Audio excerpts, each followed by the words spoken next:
खुशी और शांति का एहसास कब और कैसे होता है? जब भगवान का साक्षात्कार हो जाता है या शुद्ध ज्ञान हो जाता है। जब ज्ञान प्राप्त हो जाता है अपने स्वरूप का तो परम शांति का अनुभव होता है, और जब भगवान की प्राप्ति हो जाती है तो चरम और परम सुख का अनुभव होता है। जो आनंद सिंधु सुख राशि, भगवान सुख के समुद्र हैं, और जब भगवान मिलते हैं तभी परम शांति और परम सुख का अनुभव होता है। इसलिए जीव को पाप आचरण छोड़ करके धर्म पूर्वक आचरण करते हुए खूब नाम जप करते हुए अपना जीवन व्यतीत करना चाहिए। ये जीवन भगवान की प्राप्ति के लिए, ये जीवन सुख की प्राप्ति के लिए। देखो, हर आदमी जो अशांत है वो सुखी कैसे हो सकता है? सब अशांत है, और अशांति का मूल कामना है, और कामना का मूल अज्ञान है। जब तक अज्ञान रहेगा तब तक शांति और सुख नहीं मिल सकते। चिंता, शोक, भय, कामना यही सताते रहते हैं। बैठे यहाँ एक वयोवृद्ध आकर बैठे थे और उन्होंने कहा मुझे कई मेडल प्राप्त है भारत सरकार से और खूब वैभव है, लेकिन मैं डर रहा हूँ कि अब मैं मरूंगा सब छूट जाएगा, इसका कोई उपाय है? हम कहा जीवन तो खो दिया, ये जीवन भगवान के लिए मिला था। अब जो कुछ सब है वो मेडल अलमारी में रखे रह जाएंगे, बैंक बैलेंस बैंक में रखा रह जाएगा, परिवार और घर द्वार यही रह जाएगा, शरीर तुम्हारा जला दिया जाएगा या गाड़ दिया जाएगा, मरना तो पड़ेगा ही।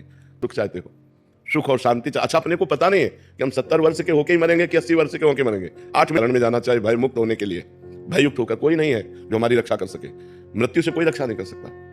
भजन किया नहीं, अब हम परलोक में जाके क्या करेंगे? हमारे पास खर्चा नहीं है। जो धन परलोक में लगता है वो भगवान का नाम, वो तुमने लिया नहीं तो फिर। इसलिए सुख और शांति भगवान के साक्षात्कार में है, और भगवान का साक्षात्कार पापाचरण छोड़कर खूब जो भजन करता है उसको प्राप्त होता है।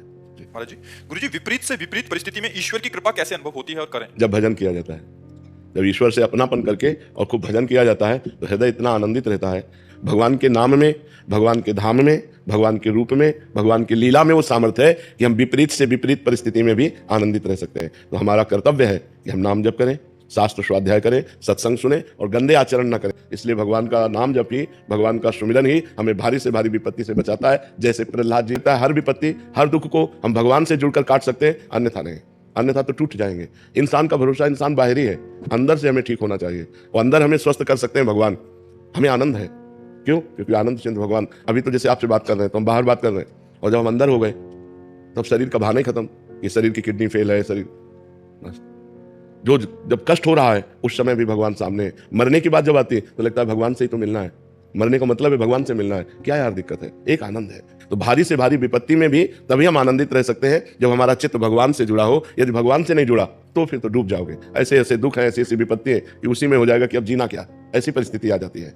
और बुद्धि भगवान से नहीं जुड़ी होती तो ऐसे कर्म करवा देती है कि हमारी दुर्गति हो जाती है। इसलिए हमारी बुद्धि शुद्ध रहे, हमारे अच्छे आचरण रहे, हमें बड़े से बड़े दुख में लड़ना सीखे, उसके लिए हमें भगवान से जुड़ना अत्यंत आवश्यक है। हम भगवान का नाम जप करें। आप करते समय रोती हूँ, राधा रानी और कान्हा से सामने बैठ के रोती हूँ कि अपनी तकलीफ मतलब उनको बताती हूँ, फिर सहन करने का भी प्रयास करती हूँ, पर रोना हमारे द्वारा किए हुए कर्म हमको भोगने पड़ रहे हैं, आनंद पूर्वक भोगना चाहिए। अगर चित्त को भगवान से जोड़े हैं, यदि नाम जप करो, भगवान से अपना चित्त जोड़ो, तो ये रोने धोने की जरूरत नहीं। हमने पाप कर्म किया है, उसका हमें दंड मिल रहा है। आगे भगवान कृपा करेंगे, क्योंकि नाम जप कर रहे हैं तो सारे पीछे के पाप नष्ट होंगे, और जिस दिन आनंद मंगल आया उसी दिन से हम परम सुखी हो जाएंगे। तो हमें ऐसे ही दुख काटते हैं, सुख आ ही जाएगा, चिंता मत करो।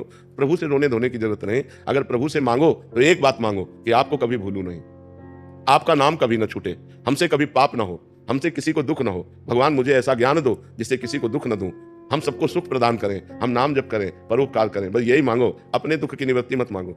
हमारा दुख तो हमारे कर्म के अनुसार भगवा के हट ही जाएगा, उसको मांगने की जरूरत क्या है?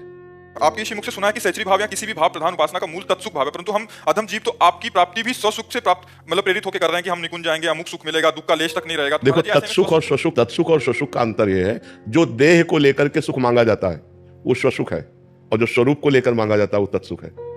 ये देह वाला सुख तो है नहीं। देह वाला सुख कि हमें अच्छा भोजन मिल जाए, अच्छे कपड़े मिल जाए, अच्छा मकान मिल जाए, ये स्वसुख वांछा है। लेकिन मुझे भगवान मिल जाए, मैं निरंतर भगवान के चिंतन में रहूं, मैं भगवान की सेवा में रहूं, भगवान की लीला कथा सुनूं, भगवान के भक्तों का संग करूं, ये तत्सुख माना जाएगा, ये स्वसुख नहीं माना जाएगा। समझ रहे ना? हाँ। क्या सत्य ही सबसे बड़ी पूजा है? नाम जप, नाम जप सबसे बड़ी पूजा है।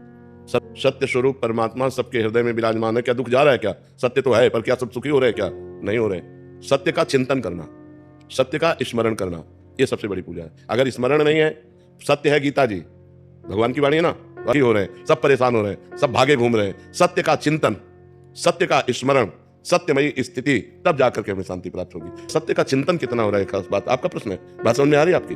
हाँ, जब नाम चिंतन करोगे, भगवान का भजन करोगे, तभी उस सच्चिदानंद में भगवान का आनंद प्राप्त करोगे। अनुश्री नष्ट हो जाता है, जैसे महाभारत में शिखंडी जी ने अपना जन्म संकल्प लिया था कि भीष्म के ऐसे केवल संकल्प नहीं किया था, शिखंडी अंबा ने बहुत भारी तपस्या की थी। उन्होंने कुछ किया था क्या ऐसा? तपस्या, अंबा ने भारी तपस्या की थी और तब उसने निर्णय लिया था कि भीष्म की मृत्यु का कारण मैं बनूंगी। भजन के प्रताप से, तपस्या के प्रताप, केवल संकल्प से नहीं, घोर तपस्या की थी उसने। पहले भगवान वो शिखंडी बनी और अंतिम समय में शिखंडी को सामने खड़ा किया गया, जिससे भीष्म ने धनुष बाण रख दिया, अर्जुन ने मार बाणों भीष्म पितामह को सरसैया पे लिटा दिया। तो उसमें अगर हम ऐसे संकल्प करें तो पूरे हो जाएगा क्या? सब संकल्प ही तो कर रहे हैं, तपस्या साथ में तपस्या लगी तब संकल्प पूरा हो गया। बात समझ में आ रही जी? इस मनुष्य जन्म में कैसे खत्म होंगे? जैसे रुई का पहाड़ लगाओ, एक दिया सलाई लगा तो पूरा भस्म हो जाएगा? नहीं हो जाएगा। तो ऐसे ही ये दिया सलाई केवल भगवान के पास है, हमारे पास नहीं है, आपके पास नहीं। तू सब धर्म कर्म को मेरे समर्पित करके मेरी शरण में हो जा, मैं तेरे सारे पाप नष्ट कर दूंगा, मैं तेरे सारे पाप नष्ट। भगवान सारे पाप नष्ट कर देंगे तो हमें भगवान का नाम जप करना चाहिए, भगवान का नाम कीर्तन करना चाहिए, भगवान नष्ट कर देंगे। कभी ग्रस्त जीवन में रह के कभी कुछ ना कुछ मुश्किलें आती है, मतलब ध्यान ऐसे भटक जाती है। नहीं, मुश्किल ध्यान भटकता तो सबका है और मुश्किलें सबके आती हैं, आपकी बात नहीं है। हर मुश्किल से लड़ने के लिए हमें मनुष्य जन्म मिला है, भागने के लिए नहीं। भाई तुम मुश्किल रही तो क्या? हम भी मुश्किल में है, तुम भी मुश्किल में हो, लेकिन हम मुस्कुराते हैं, तुम चिंता में हो।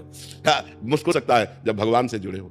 अगर भगवान से नहीं जुड़े तो आप मुस्कुरा नहीं सकते, पक्का समझो। भारी से भारी विपत्ति और दुख में भी जो मुस्कुरा के कदम बढ़ावे वही तो मनुष्य है। जब भगवान को विपत्ति मिली तो हम इंसान को क्यों नहीं? थोड़ा विचार करो कि अगर हमारे पास ऐसी विपत्ति हो तो जीना मुश्किल हो जाए। सुबह चक्रवर्ती राजा बनना है और शाम के नंगे पैर बनवासी वेश 14 वर्ष किसी ग्राम में नहीं जाना, 14 वर्ष तक बनवास, कंदमूल फल पे जीना, कभी रोटी दाल नहीं खाना। फिर हम इस मृत्यु लोक में जन्म लेकर मनुष्य होकर, ऐसी समस्याएं तुम्हारे पास है नहीं। बहुत छोटी छोटी समस्याएं आती है, उन समस्याओं का समाधान हम विवेक के द्वारा कर सकते हैं, हम भजन के द्वारा कर सकते हैं। हर समस्या का समाधान भगवान है, अगर हम भगवान हैं तो यही कला आप भी सीख सकते हो। खूब नाम जप करो, भगवान से चित्त को जोड़ो। मरना तो है ही यार, एक दिन तो मरना ही है सबको। रो रो के क्या मरना है यार? आनंद पूर्वक। आज हमें दुख है तो मुस्कुरा के जीते, कल सुख आ जाएगा, अपने आप आ जाएगा। जैसे दिन है वैसे ही रात, रात आई दुख, दिन आया सुख, ये एक क्रम चलता है। मुझे भगवान का सहयोग लेकर इसे जीतना है, इससे हारना नहीं है। मनुष्य शरीर मिला है गलतियों को सुधारने के लिए और मुश्किलों को संभालने के लिए। हमारी जो मुश्किलें आए उनको हम विवेक के द्वारा संभालें, उनसे लड़ें, उस संघर्ष करें और संघर्ष में हम विजयी होंगे, क्योंकि भगवान का हम भजन करते हैं। और भगवान का भजन नहीं करते तब तो डूब जाओगे, फिर तो मुश्किलें चाट जाएंगी। अगर भगवान का भरोसा है और भगवान का भजन है तो बड़ी से बड़ी मुसीबत से भी निकल जाओगे, पक्की बात। जीवन मस्ती के लिए मिला है, वो मस्ती तभी रहेगी जब भगवान से जुड़ोगे। अगर भगवान से नहीं जुड़े तो मस्त नहीं रह सकते।